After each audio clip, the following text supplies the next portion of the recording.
శ్రీ గురుభ్యో నమః. శ్రీమాత్రే నమః. మా రావినూతల భక్తిని ప్రోత్సహిస్తున్నటువంటి మా ప్రేక్షకులందరికీ ధన్యవాదాలు తెలియజేస్తూ ఒక చిన్న విన్నపము తెలియజేసుకుంటున్నాము. వీడియోస్ని చూస్తున్నారు, చక్కగా ఆదరిస్తున్నారు, మంచి కామెంట్స్ పెడుతున్నారు, కృతజ్ఞతలు. అయితే సబ్స్క్రైబ్ చేసుకోవడం మర్చిపోతున్నారు. దయచేసి మా ఛానల్ని సబ్స్క్రైబ్ చేసుకోండి. మీరు ఇచ్చేటటువంటి మరింత ప్రోత్సాహము మాకు మరిన్ని వీడియోలు చేయడానికి చాలా చక్కగా సపోర్ట్ అవుతుంది అని చెప్పి తెలియజేస్తున్నాము. 2 ఫిబ్రవరి 2025 నుంచి 8 ఫిబ్రవరి 2025 వరకు గల కాలానికి రాశి ఫలితాలు ఏ విధంగా ఉన్నాయి? ముందుగా గ్రహస్థితులు. మీన రాశిలో రాహువు, చంద్ర, శుక్ర గ్రహాలు, వృషభ రాశిలో వక్రించిన గురువుగారు, మిథున రాశిలో వక్రించిన కుజుడు, కన్య రాశిలో కేతువు, మకర రాశిలో రవి, బుధులు, అలాగే శనిగారి యొక్క స్థితి కుంభరాశిలో ఉంటూ ఉండగా వారాంతానికి వెళ్ళేటప్పటికీ చంద్రుని యొక్క స్థితి మాత్రమే కుజునితో కలిసి ఉన్నది. ఇది చెప్పదగినటువంటి మార్పు. ఒక్క గ్రహం మాత్రమే మారి ఉన్నది. ఇది మా ప్రేక్షకులు గమనించగలరు. ఈ గ్రహ స్థితుల యొక్క ముఖ్యాంశాలు ఏమిటి అంటే రవి బుధుల కలయిక, అలాగే వారాంతంలో చంద్ర కుజుల కలయిక, శుక్ర రాహుల కలయిక అలా ఉంటూనే వార ప్రారంభంలో చంద్రుడితో కలిసి ఉన్నటువంటి స్థితి ఇక వారాంతానికి వెళ్ళేటప్పటికి కుజునితో కలిసిపోయింది. వీటికి ఫలితాలు ఏమిటి అని అంటే ఇక్కడ శుక్ర రాహుల కలయిక వచ్చేసి కొంచెం అన్యోన్యతని దెబ్బతీసేటట్టుగా, ప్రేమ వ్యవహారాలను దెబ్బతీసేటట్టుగా, ఎవరి మధ్యనైనా సరే ఎఫెక్షన్స్ని దెబ్బతీసేటట్టుగా ఉంటుంది. అలాగే చంద్ర రాహువుల కలయిక మానసికమైన ఒత్తిడిని పెంచే విధంగా ఉంటుంది. ఇక చంద్ర శుక్రుల కలయిక కళలలో చక్కని అభిరుచిని ఇచ్చేటట్టుగా ఉంటుంది. శుక్రుడు ఉచ్చలో ఉంటారు కాబట్టి చంద్రునితో కలిసినప్పుడు చాలా అద్భుతమైనటువంటి లలిత కళలని ప్రోత్సహిస్తారు. ఇది చెప్పదగినటువంటి సూచన. ఇక రవి బుధుల కలయిక బుధ ఆదిత్య యోగాన్ని తెలియజేస్తూ ఉంటుంది. ఇది దాదాపుగా అన్ని రాసుల వాళ్ళకి కూడా శుభ ఫలితాలే ఇస్తుంది అని చెప్పి తెలియచెప్పడం జరుగుతోంది. ఆర్థికాభివృద్ధి, బంధుమిత్రుల ఆదరణ, ఈ రెండూ కూడా చాలా అద్భుతంగా ఉంటాయి. ఇక చంద్ర కుజుల యొక్క కలయిక చంద్రమంగళ యోగాన్ని తెలియజేస్తూ ఉంటుంది. ఇది జన్మజాతకంలో చాలా పెద్ద ప్లస్ పాయింట్ అవుతుంది. గోచారంలో అంత ఎక్కువగా ఉండదు. అయితే కుజుని యొక్క దోషాలని పరిహరిస్తుంది చంద్రగ్రహం. చంద్రుడితో కలిసి కుజుడు ఉంటే గనక కుజుని యొక్క దోషాలన్నీ పోతాయి అని చెప్పి జ్యోతిష శాస్త్రం చెప్తూ ఉన్న కారణం చేత ఈ చంద్రమంగళ యోగం మంచిది అని చెప్పి తెలియచేస్తూ ఉంటాము.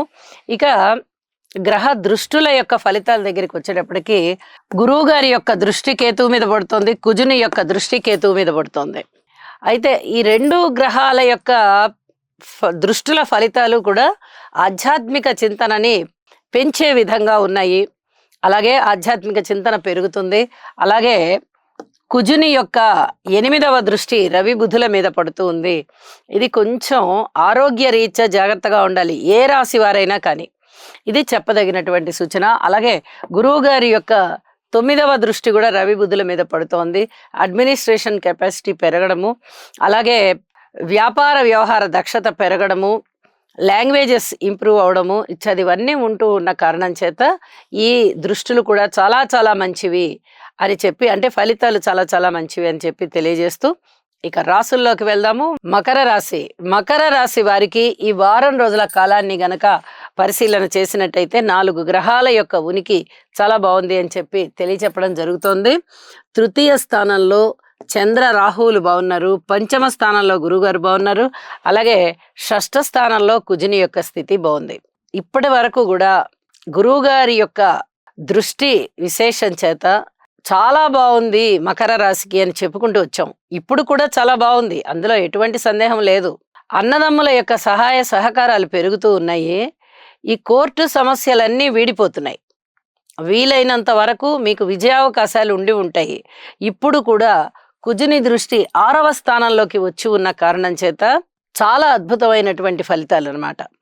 మీకు ధనము ఉంటుంది, శత్రువులు తగ్గిపోతారు, భూమి మీద వచ్చేటటువంటి ఆదాయాలు ఉంటాయి. అలాగే అడ్మినిస్ట్రేషన్ కెపాసిటీ కలిగి ఉన్న వారికి, ఆ రంగంలో ఉద్యోగ వ్యాపారాలలో ఉన్నవారికి చాలా అత్యుత్తమమైనటువంటి ఫలితాలు ఉండబోతున్నాయి. అలాగే ఎలక్ట్రికల్ అండ్ ఎలక్ట్రానిక్స్ రంగంలో ఉన్న వారికి కూడా చాలా బాగుంది. కీర్తి ప్రతిష్టలు వస్తున్నాయి, ధనము వస్తోంది, నిరుద్యోగ సమస్య తీరిపోతుంది, విజయావకాశాలు ఉన్నాయి. రోగాలు, నొప్పులు, బాధలు ఇలాంటివి ఏమన్నా ఉన్నట్టయితే పూర్వం, ఇప్పుడు అవన్నీ కూడా సమస్య పోతున్నాయి. సంతాన రీత్యా చాలా చాలా సంతృప్తిగా ఉంటారు. ఇది కూడా చాలా చెప్పదగినటువంటి సూచన. అనేక విధాల మీ మానసికోల్లాసం పెరుగుతోంది. ఆదాయం పెరగడము, కీర్తి ప్రతిష్టలు పెరగడము ఇవన్నీ కూడా ఒక ఎత్తు అయితే, అన్ని రకాలుగా మనకి బాగుంది, మనం సంతృప్తికరమైన జీవితంలో ఉన్నామని మీకు ఆత్మసంతృప్తి కలగడం ఇంకొక ఎత్తు అవుతోంది. ఇవన్నీ కూడా చాలా అద్భుతమైన ఫలితాలకు దారితీస్తూ ఉన్న కారణం చేత ఏదన్నా 1, 2 చిన్నపాటి ఇబ్బందులున్నా కూడా మీరు వాటిని అధిగమించే విధంగా మానసిక బలాన్ని పెట్టుకోండి. ఇది చెప్పదగినటువంటి సూచన. ఉన్నత చదువు చదివేటటువంటి విద్యార్థులు బాగున్నారు.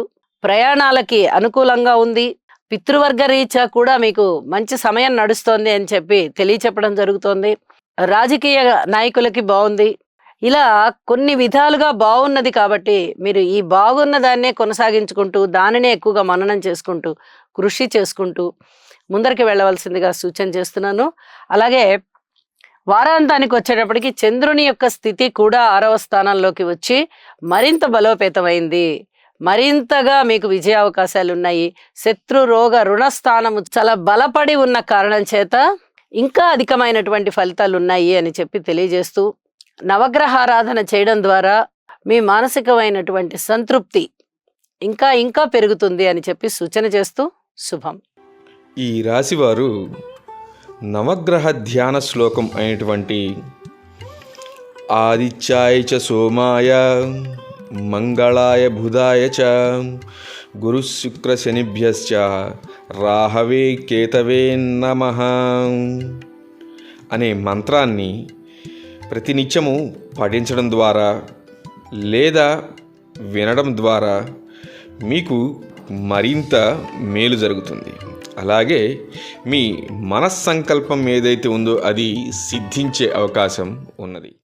ఈ రాశివారు నవగ్రహ ధ్యాన శ్లోకం అయినటువంటి ఆదిత్యాయ చ సోమాయ మంగళాయ బుధాయ చ గురు శుక్ర శనిభ్యశ్చ రాహవే కేతవే నమః అనే మంత్రాన్ని ప్రతినిత్యము పఠించడం ద్వారా లేదా వినడం ద్వారా మీకు మరింత మేలు జరుగుతుంది. అలాగే మీ మనస్సంకల్పం ఏదైతే ఉందో అది సిద్ధించే అవకాశం ఉన్నది.